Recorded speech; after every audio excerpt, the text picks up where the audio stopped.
अभी फिलहाल इंतखाबी दंगल जिसको सजने में अब सिर्फ 4 रोज बाकी रह गए हैं, मगर इंतखाबी मुहिम में सियासी पहलवान पहले ही जोर आजमाई करते नजर आ रहे हैं। पंजाब की सियासत की बात करते हैं जहाँ पर पीपल्स पार्टी और नून लीग के दरमियान टक्कर का मुकाबला मुतवक्के है। अवामी जलसों से खिताब में दोनों जमातों की जानिब से बड़े बुलंदबांग दावे किए जा रहे हैं। नून लीग ने दावा किया है कि इंतखाबात में नून लीग आसानी से 100 सीटें जीत लेगी।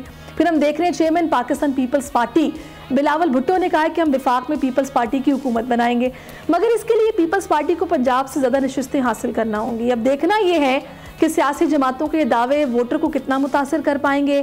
क्या बिलावल पंजाब में तीर से शेर का शिकार कर पाएंगे? नून लीग का पंजाब से 100 से ज़ायद सीटें लेने का दावा है। क्या मुमकिन है कि पंजाब पर किसकी हुक्मरानी होगी? ये सवाल है, क्योंकि दावा तो सभी कर रहे हैं लेकिन वोटर्स किसको बाय कर रहे हैं ये 8 फरवरी को ही पता चलेगा। लगारी साहब, पहले आपकी इस पर टेक क्या है? पहली बात यह है कि मियां नवाज शरीफ की फॉलोइंग है, हम इससे इनकार नहीं करते हैं, लेकिन एक वोट बैंक का बड़ा हिस्सा इतना भी है जो मियां नवाज शरीफ से शदीद किस्म की बेदारी का इज़हार करता है। बिल्कुल ये दोनों चीज़ें मौजूद हैं। एक ऐसा वोट बैंक है जो उनको फॉलो भी करता है और उनके साथ जाता है। ये जो बार बार कहा जा रहा है ना मुख्तलिफ उनके सर्वे करने वालों की तरफ से और मुख्तलिफ किस्म के इदारों की तरफ से और मुख्तलिफ अफराद और मीडिया ग्रुप्स की तरफ से जो दिया जा रहा है, ये सब फजूल चीज़ें हैं। कभी भी ऐसा नहीं होता है कि अचानक वो कहें जी अच्छा पहले उनका ग्राफ जो था वो 32 पर था, फिर उसके बाद 42 और फिर 52, फिर वो आगे बढ़ता चला जा रहा है। कौन सी ऐसी बात कि कौन सा कारनामा सर अंजाम दिया है? कौन सा उन्होंने आसमान से जो है वो एक दूध और शहद की नहरें बहा कर ले आए हैं ज़मीन पर, और ज़मीन पर जो है बड़ी फरावानी हो गई है, इस वजह से लोग खुश हो रहे हैं। अचानक क्या कर दिया? कौन सा कारनामा अंजाम दे दिया जिसकी वजह से उनके तरफ लोगों की माहियत कल्ब हुई और लोग उनकी तरफ पलट पड़े? ये समझ में नहीं आ रहा है। और ये कैसे कह रहे हैं कि जनाब हम तीर से शेर का शिकार करेंगे? कब्ल वक्त इस तरह के अंदाजे सियासी पार्टियां करती हैं, लेकिन इस तरह से कैलकुलेशन करके के बताना, पहले वो भी कम हुआ इन्होंने, पहले तो 121 तक चले गए थे, 122 तक, अब जो है वो 100 तक आए हैं। और फिर इनको रियलाइज़ होगा 8 तारीख को कि नहीं वो तो इतना भी नहीं था। मेरा नहीं ख्याल है कि 50 से ज़्यादा, और ये भी मैं भी अपना ख्याल ही जाहिर कर रहा हूँ, और कतन इसमें कोई वो नहीं है कि अगर 50 से 60 के दरमियान भी पंजाब से सीटें ले ली तो बहुत बड़ी बात होगी, बहुत ही बड़ी बात होगी अगर ये ले लेते हैं सीटें।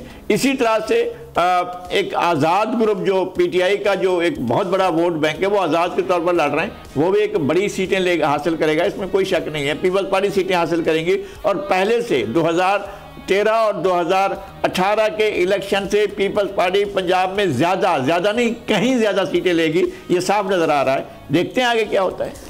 सही। अच्छा, इसमें जाहिर साहब अब आपकी तरफ आती हूँ। हम ये भी देख रहे हैं कि एडवोकेट्स की एक बड़ी तादाद है, यंगस्टर्स की एक बड़ी तादाद है, तो सियासत के डायनामिक्स भी इस बार कुछ चेंज हैं। आपको क्या लग रहा है ये जो अभी दावे किए जा रहे हैं इनमें कितनी हकीकत होगी? देखिए मेरे ख्याल में 4-5-6 दिन अब इलेक्शन में रह गए हैं। दोनों पार्टीज जाहिर बात है कि वो अपने वोट बैंक को इंक्रीज करने के लिए इस किस्म के दावे करेगी। जो सर्विस की बात लगारी साहब ने की, मैं भी उससे इत्तेफाक नहीं करता, क्योंकि इस किस्म के इंजीनियर्ड सर्विस किसी वक्त भी कराए जा सकते हैं और मेरे ख्याल में इससे हमारे मुल्क के अंदर फर्क नहीं पड़ता। जो फर्क पड़ता है वो ये है कि अवाम के पास ऑप्शंस क्या है। क्या फिर वो 2 पार्टी निजाम की तरफ जाना चाहेंगे और जो आजाद उम्मीदवारों की एक बड़ी तादाद है, क्या फिर हॉर्स ट्रेडिंग होगी? ये बड़ा अहम सवाल है।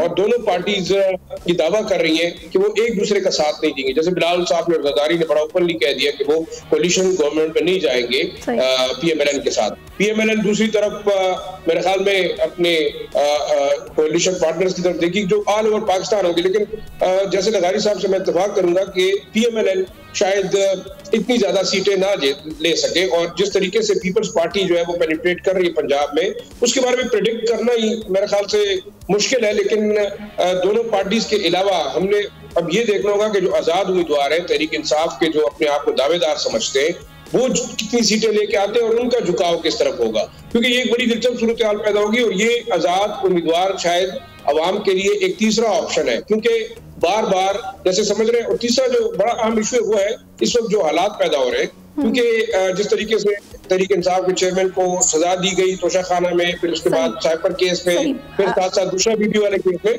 तो ये आजाद उम्मीदवार जो हैं ये भी इस दफा इनका भी बड़ा रोल होने वाला है, ये आगे आने वाली हुकूमत जो बनेगी। मैं अब हमाद साहब आपकी तरफ आती हूँ, आप शहर इक़्तिदार में बैठे हैं, आपको वैसे तो अभी जाहिर साहब ने इंजीनियर सर्वेस कहा है कि ये बिल्कुल हकीकत में मबनी नहीं होते हैं, अवाम की पल्स इस तरह के सर्वेस से नहीं जानी जा सकती है, आपकी इस पर राय क्या है? मेरी राय इसके बारे में जो दो बातें कही गई हैं, सबसे पहली बात तो ये कि आखिर ऐसा क्या हो गया जो एकदम मकबूलियत बढ़ गई, वो बहुत वैलिड पॉइंट है। दूसरा ये भी बात बहुत ज़रूरी है देखना कि ये भी लगता है कि नून लीग ज़्यादा कॉन्फिडेंस शायद अपनी मकबूलियत की वजह से नहीं हो रही हो, या ज़्यादा कॉन्फिडेंस जो उनमें आ रहा है वो ज़्यादा नंबर ऑफ सीट्स जो क्लेम कर रहे हैं वो अपनी मकबूलियत के बायस ना कर रहे हो, वो इस अमर के पेश नज़र कर रहे हो कि जो पीटीआई का वोटर है एक तो वो कंफ्यूज हो चुका है, उसके पास अगर पीटीआई के वोटर कैंडिडेट को भी वोट डालने के लिए उसको ढूंढना पड़ेगा कि वो कौन से सिंबल पे इलेक्शन लड़ रहा है, क्योंकि इंट्रा पार्टी इलेक्शंस की वजह ना करवाने की वजह से उनसे इलेक्शन सिंबल भी ले लिया गया था। तो एक तो वो वोटर कंफ्यूज हो चुका है और दूसरा उसका वोटर कुछ मायूस भी होता दिखाई दे रहा है। तो ऐसा लगता है कि अपनी ताकत पे भरोसा करने की बजाय शायद दूसरे की कमजोरी को मद्देनजर रखते हुए भी ये ऐलान किया गया हो। अच्छा, दूसरे की कमजोरी को मद्देनजर रखते हुए जुल्फिकार साहब आपकी तरफ आती हूँ।